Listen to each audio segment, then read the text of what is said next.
Thank you, Dr. Brown, SUNY, the Board of Trustees, and an ever so patient and caring faculty, proud parents, anxious siblings, and dear friends. Congratulations to all of you, and especially congratulations to the class of 2012.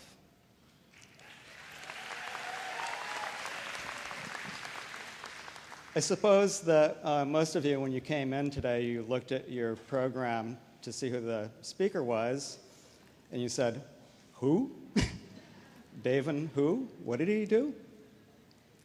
I'm probably the least famous person that's ever addressed a graduating class of the finest school for fashion design in the country. And I'm very proud of that. I am also especially grateful for this gown, so that what I'm wearing today isn't under the scrutiny of 600 very sharp critics. We all enjoy recognition for what we've done, and sure, who wouldn't want to be famous? At least for a moment.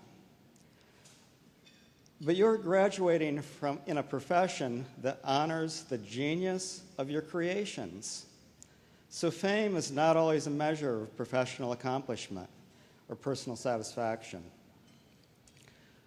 What's more important than public recognition is how you feel about what you've accomplished in life and how you've made a difference in the world. And yes, once you're satisfied with that, you will have achieved a reward much greater than fame itself. Fame, whether it's public or personal, is not something that happens by chance or luck. It's the result of a clear vision that guides you forward. When I was your age, I didn't have a clue what my vision was. I just had a lot of passion to do great design. I didn't have any ideas or concerns about what would be next. I just figured I'd take things one step at a time and everything else would just fall in place. But a passion for design by itself isn't really the vision that will lead you into your future. Luckily, I had a vision too, I just didn't know what it was at the time. My vision was based on some very simple principles that have guided me in everything that I've done. I wanted to design beautiful things, but what was more important than that was that what I created made people happy, a lot of people, not just like-minded designers. I was frustrated that you could only find great design in design stores or museum shops in large metropolitan areas. When I asked why, I was consistently told by more experienced designers that the public has no taste. Well-designed products cost more. People won't buy them. I never believed that for 1 minute. I knew that well-designed products could make millions of people happy. We probably just weren't designing the right things. The first product that I ever designed that actually got made was for Corningware, the company in my hometown where I did my summer internships. I had this great idea to make a combined saucepan bowl. You could dump a can of soup in it, heat it up on the stove, and then eat right out of it. Sounds like a terrible idea, doesn't it?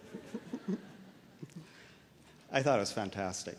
So I designed it while I was working there on a spring break. The researchers at Corning took my design out and asked people if they wanted a saucepan that you could eat out of. The answer was a unanimous no. What a terrible idea. They did think it was kind of a nice-looking bowl, though. So Corning decided to make it anyway, and just not tell anybody that it was a saucepan, too. To make a long story short, it became the #1 best-selling product for many years. The reason people So I was still a student at that time. The reason people bought it, they liked the versatility of being able to heat up soup in it, then eat right out of it. I didn't know at this time, but this approach drilled down to the heart of what people really needed, but weren't able to express when asked. This was an approach to design and the core vision of what was to become one of the world's most successful design firms. So graduates, I'm sure you all have ideas. They're probably terrible ideas. But if you believe in them, stick with them. See them through.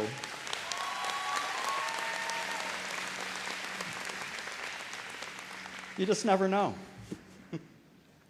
I was fortunate to discover that the vision that guided me very early in my career, but it wasn't until many years later that I actually understood what it was and why it was so unique.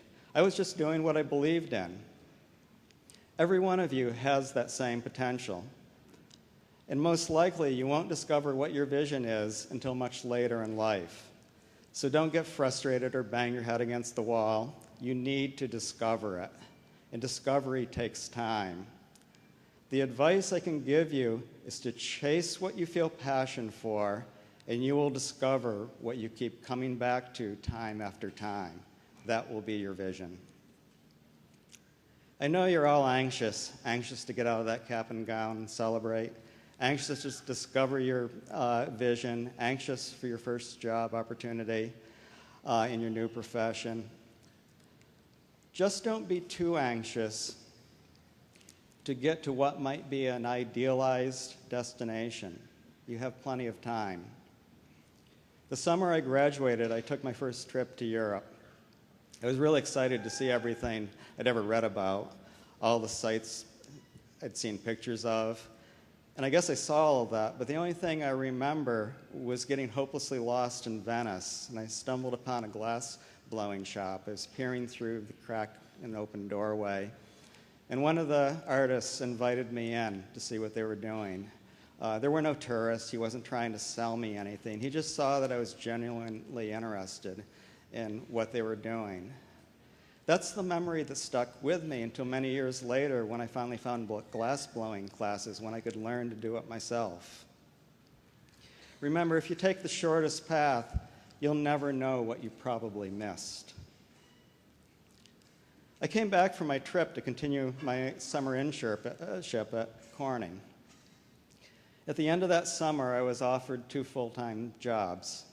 One was at Corning, where I loved what I'd been doing for the 3 summers before, and the other was for a company that made thermos jugs and ice chests that promised me the opportunity to take over the retiring design manager's job when he retired in 3 years. So which one did I take? Neither. Staying at Corning wouldn't have given me the opportunity to leave my hometown and discover something new. And the others seemed like a predetermined destiny of being a design manager of jugs and chests for the rest of my life. So I said no to both of them with no other job offers in the horizon. So this is for all you parents out there. When you gasp, when your daughter or son turns down what seems to be a fantastic opportunity, when opportunities are so scarce, have faith. Their gut will be right, and they won't be living at home forever.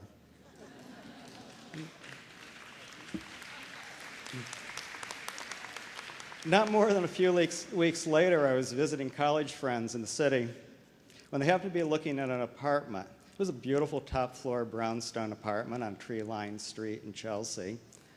The 2 young women decided not to take the apartment because they thought the neighborhood was unsafe. It was across the street from the Episcopal Seminary. Even though I'd never considered moving to New York City, I decided on the spot to rent it and take my chances on the unsafe neighborhood and finding a job. With no expectations, I asked my design manager at Corning if I could finish up the project I was working on in my new apartment in New York City. He agreed, and he actually offered to pay me more money to help cover my new rent. When I finished that project, he sent more, and then pretty soon I had to hire some of my college mates to help me do that work, and hire my college mates' friends to help me do the other opportunities we were finding along the way. And I actually never did get a chance to look for that real job in New York City. So there's 2 points I'd like to make here. The first is that opportunities are everywhere, but you won't know when and where they'll come from. You just need to learn how to recognize them for their potential, not without considering risk, and then be able to act decisively to seize that opportunity. They don't hang around waiting for you. You'll never have a clear picture of where that opportunity will take you. That's up to you. It's your challenge. When you're no longer challenged, that's when you need to look for new opportunities. I'm not saying that you're going to need to look for a new job then. The opportunities might be right there in front of you. You just need to open your eyes. The second is that the relationships you've made in your 4 years here are ones, and the ones that you will continue to make will be a significant factor in your future. I hired my friends from school because I knew what they could do, and there were certain things they could do much better than I could. We already knew how to work together, and we could have fun while we were doing it. They're still partners in my business today. Early on, I changed the name of our company from my own name to Smart Design to acknowledge that great work is the result of intensive collaboration of great minds, not an individual. No one can do it alone. The time you devote to developing good relationships with the people you work with will pay you back over and over again for the rest of your lives. So just one more story. I know you're anxious to get going here. One of our earliest clients was Copco, a housewares company known for their modern design. Over a few years of working together, I developed a very close friendship with the company's founder, Sam Farber. Sam's love of design, a savvy sense of marketing, and Smart's passion for thoughtful design made for a perfect symbiotic relationship. A few years after Sam had retired, I received a very late night phone call from France. It was 2 in the morning and Sam couldn't sleep. He was so excited about an idea he had to call me. His wife Betsy had arthritis and was complaining about how hard it was for her to use the old metal potato peeler they had. He wanted us to design a full line of kitchen tools based on the simple idea of making everyday kitchen tools easier for everyone, including Betsy. He had a reasonable amount of money to get us started, but we'd need to kick in the rest in our time, and we'd get repaid eventually through a royalty agreement. The reality was that it took about 5 times as much time as we ever expected the first year to get it off the ground. And then it continued to be an effort like that for years before the royalty returns ever even came close to equaling what we were investing. But today, OXO is about 20 times larger than anybody could have possibly imagined. It's the most widely cited example of universal design, and it's frequently used as a business case study for disruptive innovation. All that came from just one late-night phone call, a relationship of deep trust and respect, a little blind faith, and the steadfast determination to pursue what we believed. Again, opportunities can come seemingly from nowhere, but when you look back, they all link together in a very logical progression. Stay alert. The opportunities that you're looking for might be very small today, maybe nearly invisible. Look closely and take each one as it comes. Over time, they will all add up to something much bigger. and take you to a place that you might never have imagined. You might be thinking that a lot of the things I've been talking about depend on luck and being at the right place at the right time. Some people appear to always be lucky, and success just comes their way. Yes, there's luck in being in the right place, but everybody's chances are actually about the same. The only difference between more successful lucky people and less successful unlucky people is the confidence that they have in everything that they do. So I'm going to tell you a little secret about those lucky, successful people. The only difference, they don't actually know any more than you do. You just rarely notice when they're wrong. You see, this is the way it works. If you think you're right about something, you probably are. Even if you think the chances are only about 50% that you're actually right, go ahead with it with confidence.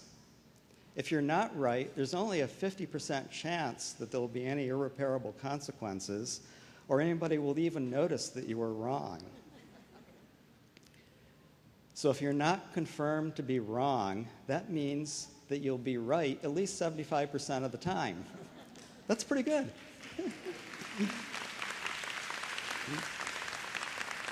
But of course, when you're wrong, be quick to accept that.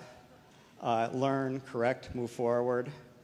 So I'm not telling you to bluff your way through life. That would be foolish.